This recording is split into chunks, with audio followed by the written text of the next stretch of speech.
Assalamu alaikum warahmatullahi wabarakatuh. Have a good day, everyone. For today's topic, we are going to discuss the main techniques of translation and the definition of manuscript in editing. Okay, now let us proceed to the main techniques of translation. At its core, translation is when you transfer the meaning of a written text from one language to another, while the translator will choose just one method for the whole text.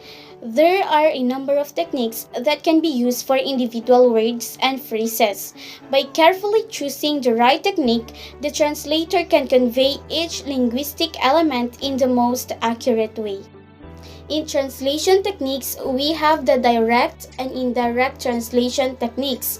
Direct translation techniques, these translation techniques are used when the concepts and structure of the source language can be used in the target language. The first direct technique is borrowing. Borrowing is where words or expressions are taken directly from the source text and carried over into the target language. This technique is often used when there is no target language equivalent, such as food or clothing, and can help to preserve the cultural context of the source text. Moreover, borrowing is a technique often used in literary translations and is also applied, for example, in medical and business translations. Albir writes that this translation technique involves using a word or an expression in the original text and placing it as it is, with no modification in the target text. This can be an expression taken from a third language, for example in Latin, or a familiar expression by speakers of the target language, or even an untranslatable expression not worth explaining. English is filled with borrowed words that have become part of our everyday language. If the borrowed terms has yet to enter common usage, it's usually written in italics. For example, the word cafe in French, hamburger in German, kimono in Japanese, and kimchi in Korean. The second direct translation technique is calque or loan translation. A loan translation, also known as a calque, from the French word which means copy, is a compound in English that literally translates a foreign expression in word for word. For example, the word Superman in German language Obermensch. A loan translation is a special kind of loan word. However, Yusuf Bader 1994 said in Language, Discourse and Translation in the West and Middle East, loan translations are easier to understand than loan words because they use existing elements in the borrowing language whose expressive capacity is thereby enriched. It goes without saying qu'à sans dire that English gets most of its loan translations from French. This is the literal translation of a phrase from one language into another, coining a new term in the target language. In other words, this is the literal translation of a borrowed word. For example, the English term skyscraper is translated as gratte-ciel in French. The last direct translation technique is literal translation. When using literal translation, each word is translated directly. The target text must be idiomatic and retain the same word order, meaning, and style as the source text. This technique can miss the nuances of the original text and is only possible with language and cultures that are extremely close. For instance, the English "I want a glass of water" would be translated literally as "Je veux un verre d'eau" in French. Let us proceed to the indirect translation techniques. Indirect or oblique translation techniques are used when the two languages and cultures are further apart. These techniques change structural and conceptual elements in order to preserve the meaning and nuance of the text.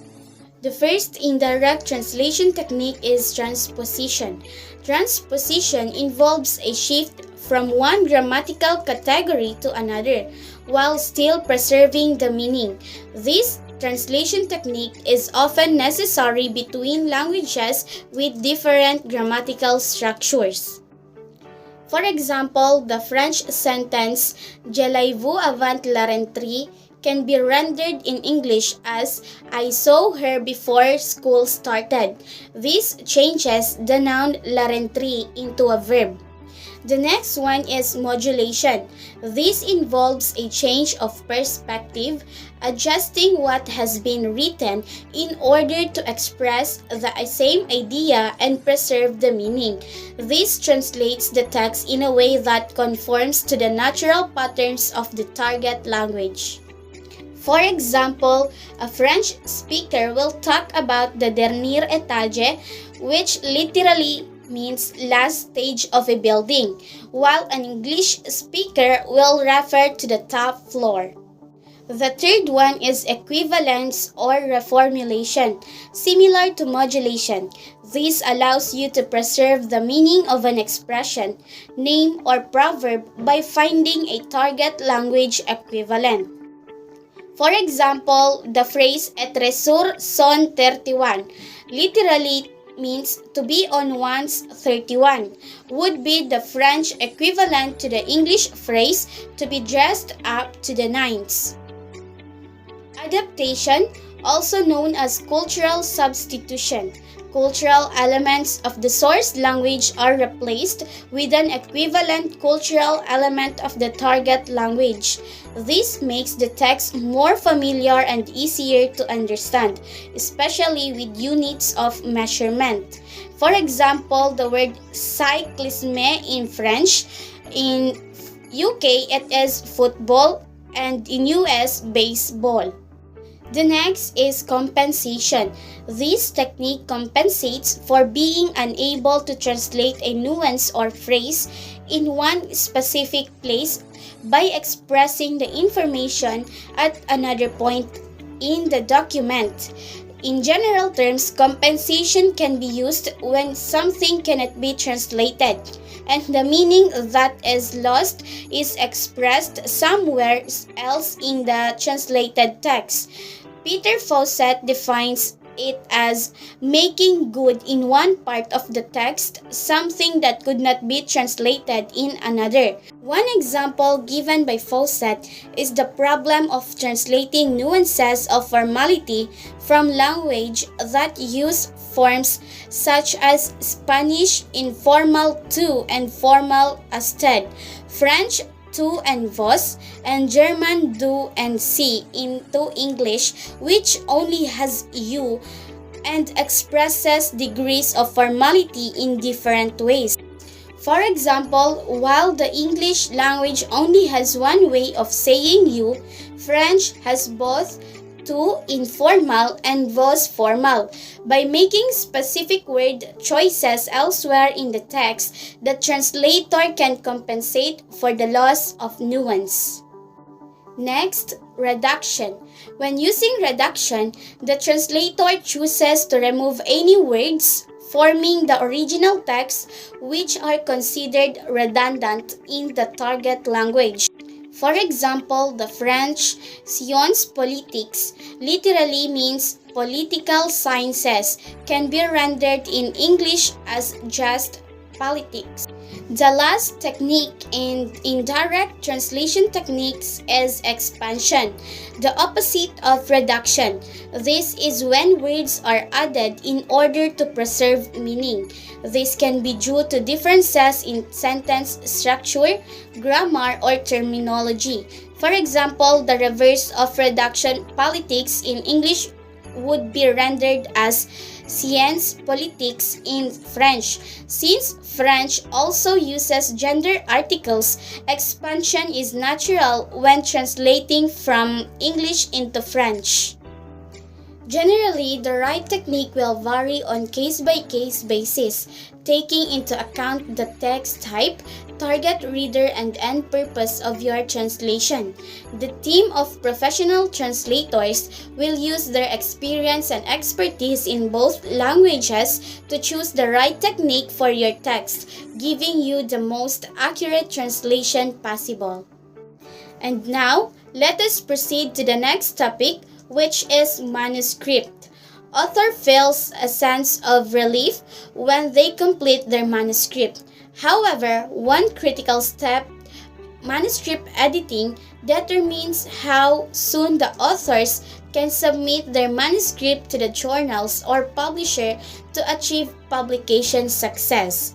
Now, I have a question. What is manuscript editing? Alex Martin quotes, "The point of editing is to create a straight line out of a knot." Basically, manuscript editing refers to fine-tuning or revising the content to eliminate errors in spelling, punctuation, grammar, phrasing, etc.